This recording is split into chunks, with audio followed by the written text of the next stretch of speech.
Thing I want to know is about that spinning goal you had there. Have you ever scored in that kind of goal before? Or?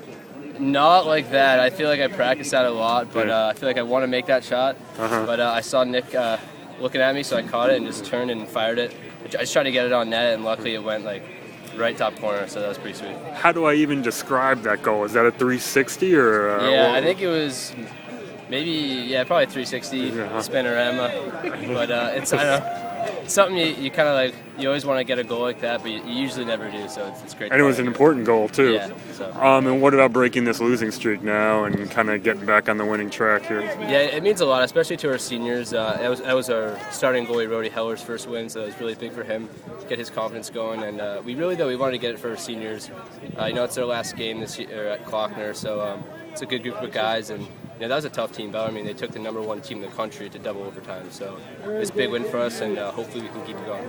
Can you talk about facing a keeper like Dylan Ward, who's got 68% save percentage? Like he had a couple nice saves there, especially like on the attack there, where you go on opposite side hip, and he's still getting over there. Can you talk about breaking through that and getting some of those to go? Dylan, I've been playing with. We're both Canadian, so I've been playing with him growing up my whole life.